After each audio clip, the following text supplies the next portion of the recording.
ഓം നമോ ഭഗവതേ വാസുദേവായ. ഓം നമോ ഭഗവതേ വാസുദേവായ. ഓം നമോ ഭഗവതേ വാസുദേവായ. സർവം കൃഷ്ണാർപ്പണമസ്തു.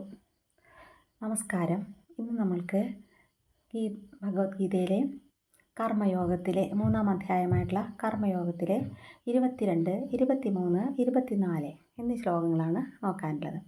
അതേ 22-ാമത്തെ നമേ പാർത്ഥാസ്തി കർത്തവ്യം ത്രിഷു ലോകേഷു കിഞ്ചന നാനവാപ്തമവാപ്തവ്യം വർത്ത ഏവ ച കർമ്മണി.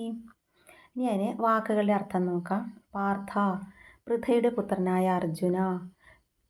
ത്രിഷു ലോകേഷു എന്ന് പറഞ്ഞാൽ 3 ലോകങ്ങളിലും, മേ എനിക്ക്, ന അസ്തി ഒന്നും തന്നെയില്ല, അനവാപ്തം കിട്ടാത്തതായും, അവാപ്തവ്യം കിട്ടേണ്ടതായും, കിഞ്ചന യാതൊന്നും തന്നെ, കർമ്മണി ഏവ കർമ്മത്തിൽ തന്നെ, വർത്തേ ഞാൻ പ്രവർത്തിച്ചുകൊണ്ടിരിക്കുന്നു.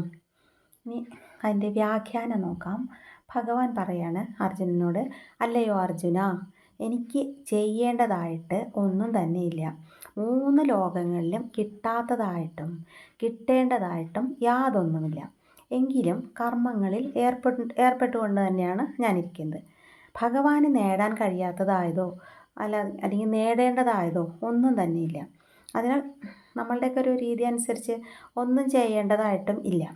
എങ്കിലും എപ്പോഴും ഭഗവാൻ കർമ്മത്തിൽ തന്നെ ഏർപ്പെട്ടുകൊണ്ടിരിക്കുന്നു. ഇവിടെ ഞാനെന്ന് പറയുന്നതിന് ശ്രീകൃഷ്ണൻ്റെ തലത്തിലും പരമാത്മാവിൻ്റെ തലത്തിലും അർത്ഥം എടുക്കണം. ഇത് രണ്ടും ഒന്ന് തന്നെയാണെന്ന് മനസ്സിലാക്കണം. പരമാത്മാവായിട്ട് താതാത്മ്യം പ്രാപിച്ചിട്ടുള്ള ആളാണ് ശ്രീകൃഷ്ണൻ. അപ്പോൾ അത് പരമാത്മാവിൻ്റെ രണ്ടും ഒന്ന് തന്നെയാണെന്ന് നമ്മൾ മനസ്സിലാക്കണം. ത്രിഷു ലോകേഷു എന്നുള്ളതിനെ അക്ഷരാർത്ഥം മാത്രം എടുത്തിട്ട് ഗീത സ്വർഗ നരക പാതാളങ്ങളെയൊക്കെ പ്രോത്സാഹിപ്പിക്കുകയാണ് അല്ലെങ്കിൽ അംഗീകരിക്കുകയാണ് എന്ന് കരുതരുത്. അങ്ങനെയല്ല ഇവിടെ ഉദ്ദേശിക്കുന്നത്. ഇവിടെ ഉദ്ദേശിക്കുന്നത് ഭൂതവർത്തമാന ഭാവി ലോകങ്ങളിൽ എങ്ങും എന്നും അല്ലെങ്കിൽ പ്രപഞ്ചത്തിൽ ഒരിടത്തും എന്നും ഒക്കെയുള്ള സാമാന്യ അർത്ഥങ്ങൾ മാത്രമാണ് ഇവിടെ ഉള്ളത്. ഭഗവാൻ കർമ്മനിരതനായിട്ടിരിക്കുന്നത് ഒരു കർത്തവ്യബോധവും ലാഭബോധവും കൂടാതെയാണ്. അദ്ദേഹത്തിന് യാതൊരു കർത്തൃത്വബോധമോ കർത്തവ്യബോധമോ ലാഭബോധമോ യാതൊന്നും ഇല്ല. അതൊന്നുമില്ലാതെയാണ് അദ്ദേഹം കർമ്മനിരതനായിരിക്കുന്നത്. ഈശ്വരൻ തന്നെ ഇങ്ങനെയാണെങ്കിൽ മനുഷ്യരായ നമ്മളും അങ്ങനെ തന്നെയല്ലേ ആവേണ്ടത്? അതാണ് നമ്മളിതിൽ നിന്ന് മനസ്സിലാക്കേണ്ടത്. നമ്മളും ഭഗവാനെ പോലെ കർമ്മനിരതരായിരിക്കണം. അടുത്ത ശ്ലോകം നോക്കാം. യദി ഹ്യഹം ന വർത്തേയം ജാതു കർമ്മണ്യതന്ത്രിത മമ വർത്തമാനുവർത്തന്തേ മനുഷ്യ പാർത്ഥ സർവശ. വാക്കുകളുടെ അർത്ഥം ഈ എന്ന് പറഞ്ഞാൽ എന്തെന്നാൽ, ജാതു ഒരിക്കലെങ്കിലും, അതന്ത്രിത ആലസ്യമില്ലാത്തവനായി, കർമ്മണി കർമ്മത്തിൽ, ന വർത്തേയ യതി എന്ന് പറഞ്ഞാൽ പ്രവർത്തിക്കുന്നില്ലെങ്കിൽ, സർവശ എല്ലാവിധത്തിലും, മമ എൻ്റെ, വർത്തമ എന്ന് പറഞ്ഞാൽ മാർഗത്തെ, അനുവർത്തന്തേ എന്ന് പറഞ്ഞാൽ അനുകരിക്കും. ഇനി നമുക്ക് അതിൻ്റെ വ്യാഖ്യാനം നോക്കാം. അർജുന, ഭഗവാൻ പറയാണ്, ഞാൻ എപ്പോഴെങ്കിലും ജാഗ്രതയോടെ കർമ്മങ്ങളിലൊന്നും വ്യാപരിക്കാതിരുന്നാൽ ആളുകളെല്ലാവരും എല്ലാവിധത്തിലും എൻ്റെ മാർഗം പിന്തുടരാൻ തുടങ്ങും. അത് നമ്മൾ മുന്നത്തെ ശ്ലോകത്തിൽ വന്നത് ശ്രേഷ്ഠന്മാരായിട്ടുള്ള ആളുകളുടെ പ്രവൃത്തികളെ സാധാരണക്കാരായിട്ടുള്ള ജനങ്ങൾ പിന്തുടരും.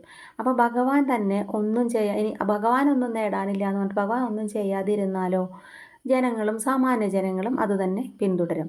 ജാഗ്രതയോടെ കർമ്മങ്ങളിൽ വ്യാപരിക്കുന്നത് മാനുഷിക തലത്തിലാണ് ഭഗവാൻ. അദ്ദേഹം ആ പരമാത്മ സ്വരൂപത്തിലെ ആ ഒരു തലത്തിലല്ല ഇങ്ങനെ കർമ്മങ്ങളിൽ ഇടപെടുന്നത്, മാനുഷിക തലത്തിലാണ്. മനുഷ്യർക്കൊക്കെ ഒരു മാതൃകയാവാൻ വേണ്ടിയിട്ടാണ്. അത് കൂടാതെ ഭഗവാൻ പറ്റില്ലല്ലോ.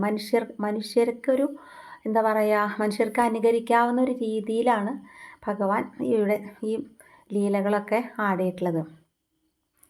പരമാത്മ സാരൂപ്യമെത്തിയ ആൾ എന്ന നിലയ്ക്ക് ഇത് അനുകരണീയമായിട്ടുള്ള ഒരു കാര്യം തന്നെയല്ലേ. മനുഷ്യർക്കൊക്കെ അനുകരിക്കാൻ പറ്റും.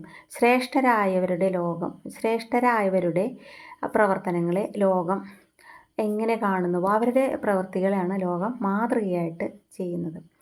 ഇതാ ഇങ്ങനെയാണ് അതുപോലെ തന്നെ മറ്റുള്ളവർ മനസ്സിലാക്കി ഇതുപോലെ തന്നെയാണ് ചെയ്യേണ്ടത്. ഈ ശ്രേഷ്ഠനായ ആൾ ചെയ്ത പോലെ തന്നെയാണ് നാം എല്ലാവരും ചെയ്യേണ്ടത് എന്നാണ് സാധാരണക്കാരെ മനസ്സിലാക്കുക. അപ്പോൾ ഭഗവാൻ അതിനനുസരിച്ചിട്ടാണ് ഇവിടുത്തെ ലീലകളൊക്കെ ആടിയിരിക്കുന്നത് ആ കാലഘട്ടത്തിൽ.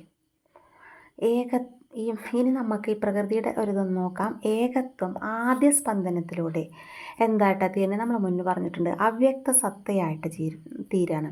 അതിലെ ആ ചാലക ശക്തിയായിട്ടും രൂപാന്തരപ്പെടുന്നു. അവ്യക്ത സത്തയും അതിലെ ചാലക ശക്തിയും ആയിട്ട് രൂപാന്തരപ്പെടുന്നു. ആ സ്പന്ദത്തിൻ്റെ ബാക്കി പത്രങ്ങളായിട്ട് എന്താണ്ടാവണേ? പുതിയ ഉരുവങ്ങൾ, അതായത് സൃഷ്ടികൾ, വികസ്വരമായിട്ടുള്ള, അതായത് ഈ വളർന്നുകൊണ്ടിരിക്കുന്ന ഈ ലോകത്ത് പുതിയ പുതിയ സൃഷ്ടികൾ ഉണ്ടാകുന്നു. അത് നമ്മൾ മുന്നത്തെ ശ്ലോകങ്ങളിൽ പറഞ്ഞിട്ടുണ്ട്.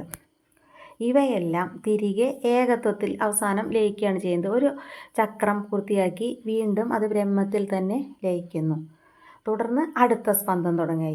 ഒരു നിമിഷവും അകർമ്മണ്യത ഇല്ല. ഇതാണ് നമ്മൾ പരമാത്മ തലത്തിൽ മനസ്സിലാക്കേണ്ടത്. മാനുഷിക തലത്തിലാണ് മറ്റു തരം കർമ്മങ്ങളൊക്കെ പറയുന്നത്. ഈ ലോകം നിലനിൽക്കുന്നതിനുള്ള ആ സ്പന്ദം, അതിൽ നിന്നുണ്ടാകുന്ന സൃഷ്ടികൾ, അതിവിടെ ജനിച്ച് ജീവിച്ച് വീണ്ടും ബ്രഹ്മത്തിൽ തന്നെ ലയിക്കുന്നു. അതൊരു ചക്രം പൂർത്തിയാകുന്നു എന്നാണ് പറയുന്നത്.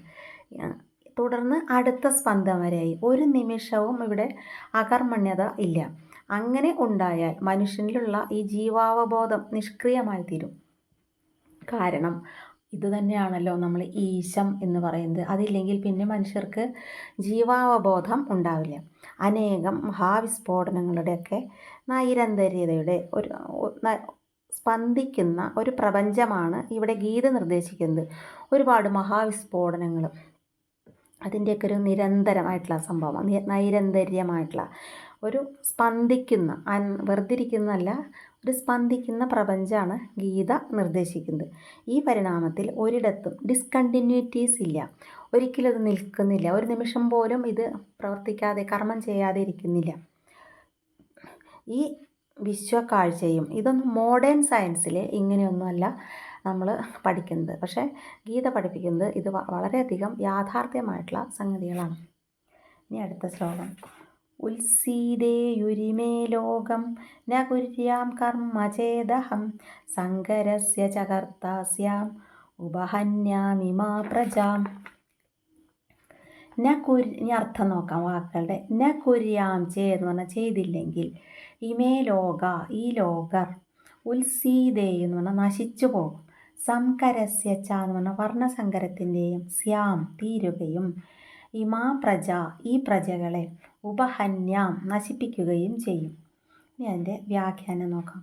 ഞാൻ കർമ്മം ചെയ്യുന്നില്ലെന്ന് വന്നാൽ എന്താ ഉണ്ടാവുക? ഭഗവാൻ പറയാണ് കേട്ടോ, വീണ്ടും അർജുനനോട് പറഞ്ഞുകൊണ്ടിരിക്കുകയാണ്.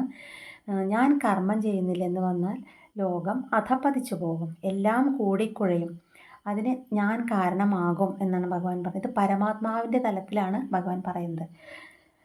എല്ലാം ഈ കാണുന്ന വിശ്വവും മനുഷ്യരും ജീവികളും എല്ലാം നശിച്ചു പോകാൻ ഇടയാവുകയും ചെയ്യും. മാനുഷിക തലത്തിൽ ഈ ഗീതോപദേശവും കൃഷ്ണൻ്റെ കർമ്മം തന്നെയാണ്. ഇത് ഉപദേശിക്കുന്നത് അദ്ദേഹത്തിൻ്റെ കർമ്മമാണ്. അത് മാനുഷിക തലത്തിലുള്ള കർമ്മം.